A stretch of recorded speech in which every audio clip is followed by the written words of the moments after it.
안녕하세요. 돈 되는 돈TV 저는 여도은입니다. 와, 오늘 유가가 엄청난 하락을 나타냈죠. 장중에 30%도 넘게 하락을 했습니다. 그래서 저도 이 유가가 하락하는 것이 과연 어떠한 부분으로 야기가 된 것인지 그 원인과 관련된 이야기 그리고 분석을 정리해 봤습니다. 국제유가는 감산 합의 실패로 하락 압력이 강화가 된 상황입니다. 지난 3월 5일에서 6일간 진행됐었던 관련된 회담에서 주요 산유국은 3월 말에 종료가 되는 기존 감산안의 기간을 연장하고 최근 불거진 여러 가지 안 좋은 이슈에 따른 원유 수요 둔화에 대응하기 위해 추가 감산을 논의했지만 최종 합의에 이르지 못했습니다. 오펙은 오펙 산유국 회의 이후 지난 12월 회담에서 합의한 감산안을 2020년 연말까지 연장하고 6월 말까지 산유량을 추가로 일평균 150만 배럴까지 줄이는 데 동의했다고 밝혔습니다. 그러나 러시아가 6일 오펙 플러스 산유국 회의에서 이에 대해 동의하지 않으면서 추가 감산과 감산기간 연장 합의에 실패했고 관련 소식에 유가는 큰 폭의 급락세가 나타났습니다. 걸프전 이래 최대 폭락세라는 헤드라인이 나올 정도인데요. 전쟁도 아닌데 이렇게 폭락을 한 이유는 사우디와 러시아의 가격 전쟁 때문입니다. 브렌트유나 WTI 유가는 27에서 많게는 31%까지 장중 내내 큰 폭의 하락이 나타났고요. 이러한 움직임은 장중 내내 이어졌습니다. 그리고 이미 가격은 2016년 수준까지 떨어졌습니다. 유가 급락 때문에 원유 인버스, 그러니까 하락 쪽에 베팅을 하는 관련된 ETN이나 ETF의 가격은 급등세를 나타냈습니다. 우리 시장에서도 그렇고 미국 시장에서도 그렇고요. 그러나 이 가운데 수혜를 보는 기업이 있었으니 바로 오늘 장중에 이렇게 시장이 하락함에도 불구하고 상승했었던 한국전력인데요. 유가 하락에 수혜가 전망이 된다라는 부분이 부각되며 주가가 큰 폭으로 올랐습니다. 사실 불과 며칠 전만 해도 국제 신용평가사 무디스의 한국전력은 대규모 손실 때문에 신용도에 부정적이다라는 평가를 받기도 했습니다. 무디스는 지난 4분기 한국전력의 실적 악화에 대해서 연료비 연동제나 이러한 부분들이 시의적절하게 이루어지지 않은 부분을 지적하면서 실적 부분에 있어서 부정적인, 신용도에 있어서 부정적인 전망을 했는데요. 하루아침에 이렇게 국제유가의 급락과 함께 한국전력이 떠올랐습니다.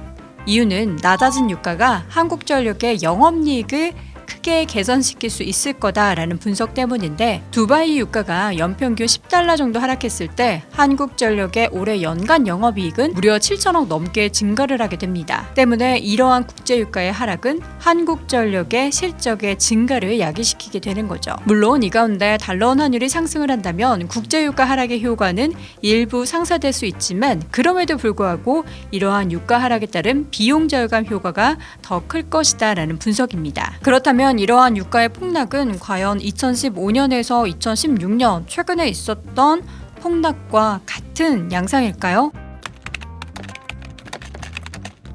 예상 밖으로 오펙과 러시아 간의 감산 합의가 불발되고 이 가운데 사우디 쪽에서 증산을 통해서 치킨 게임 카드를 꺼내들었습니다.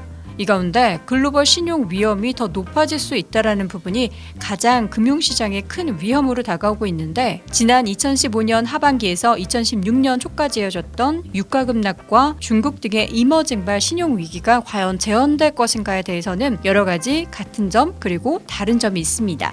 과연 차이점이 무엇일지를 보면서 향후의 움직임을 체크해 보시는 것도 좋을 것 같습니다. 일단 최근의 전반적인 경기 상황은 여러 가지 이슈 때문에 제조업 경기뿐만 아니라 서비스 경기도 급격히 위축이 나타나고 있습니다.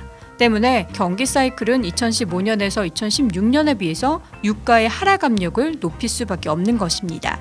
그러나 여기에서는 차이점이 있는데요. 먼저 첫 번째로는 유가의 하락 수준입니다.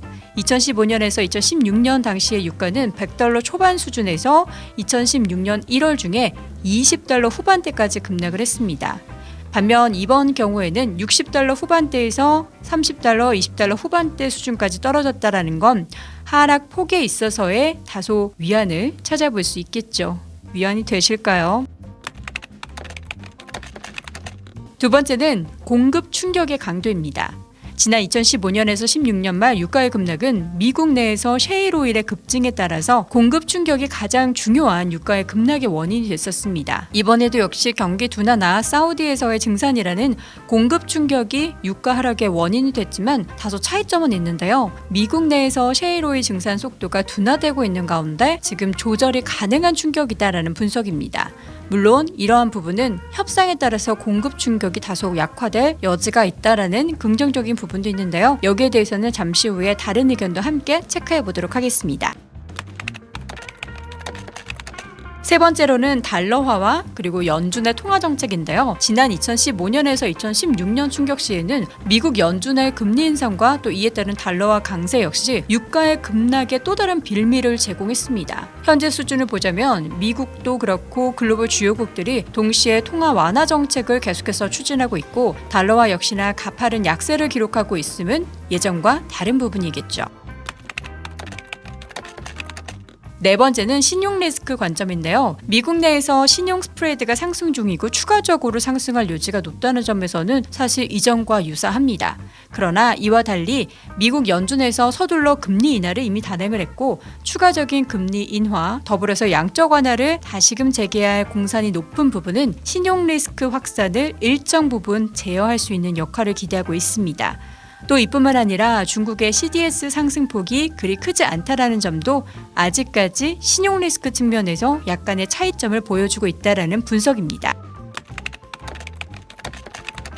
마지막 다섯 번째는 경기 부양책인데요. 지난 2015년에서 2016년은 중국을 제외하고 보면 사실 뚜렷한 경기의 부양책은 없었지만 이번에는 여러 가지 이슈로 글로벌 정책 공조가 재차 강화되는 분위기입니다. 또 통화정책뿐만 아니라 재정정책 측면에서도 공조가 기대되는 부분은 향후 유가에 긍정적인 영향을 미칠 것이라는 분석입니다. 자, 이번 유가의 급락을 야기시킨 사우디의 충격과 공포의 전략 몇 가지 의심스러운 부분이 있다고 하는데요. 사우디의 재정 유가가 60에서 70달러로 비교적 높은 가운데 실제로 유가가 60달러 선까지 올랐던 지난 2017년에서 2018년 오펙 국가 중에 유독 재정 적자가 심했다고 합니다. 그래서 이 사우디의 전략은 트럼프가 중국과 협상에 썼던 것처럼 비슷한 양상을 보이고 있다고 하는데요. 자국의 출혈을 일단 감수하더라도 충격을 통해서 상대방을 협상 테이블로 끌어내겠다라는 전략입니다. 때문에 영구적인 싸움이 아니라 결국 협상을 위한 시간이 정해진 싸움이다라는 분석도 나오고 있습니다. 그렇다고 해서 당장의 합의가 나올 수는 없는데요. 왜냐하면 오펙의 정례 회의는 6월 10일, 그러니까 앞으로 3개월 후에나 예정돼 있고 물론 그 전에 물밑 접촉이 있을 것으로 보이긴 하지만 2016년 유가의 급락의 경험을 미루어서 보면 합의가 실제로 나오기 전까지 시장에서의 의심은 걷어지지 않을 것이다라는 분석입니다. 또 다른 분석을 보면요. 지난 2014년에서 2016년처럼 이러한 치킨 게임이 전개될 수 있다라는 우려는 있지만 여러 가지 여건을 고려했을 때 사우디의 증산의 행보는 러시아를 다시 협상 테이블 앉히기 위한 전략이기 때문에 오펙 같은 경우에는 이러한 치킨 게임의 장기화를 원하지 않을 것으로 보인다라는 분석이 나오고 있습니다. 러시아 같은 경우에는 재정 상황이 비교적 견조하기 때문에 당분간 유가 하락에 따른 손해를 감당할 수 있지만 원유 생산을 과도하게 늘리면서 적자를 지속할 가능성은 높지 않은 것으로 보고 있습니다. 이러한 부분에 있어서 러시아의 손익분기의 유가 같은 경우에는 배럴당 40달러 초중반으로 추정이 되고 있습니다. 지금 상황에서 좀 힘이 빠진 오펙과 러시아가 재차 연합할지는 사실상 미지수이긴 하지만 이러한 생산량 증가가 장기화될 가능성은 낮은 것으로 전반적인 분석은 나타나고 있습니다. 주말 사이 전해진 급작스러운 국제유가의 하락, 전체적으로 사실 지금 좋은 것들이 없는 가운데 불거진 이슈이기 때문에 시장은 더 큰 충격에 휩싸여 있는데요. 과연 유가의 움직임, 향후 그리고 우리 전체적인 주식시장, 금융시장의 움직임은 어떻게 나타날까요? 계속해서 또 다른 이슈가 전해지면 돈 되는 돈TV를 통해서 정리해 드리도록 하겠습니다. 오늘 영상은 여기까지고요. 저는 다음 영상으로 돌아올게요. 고맙습니다.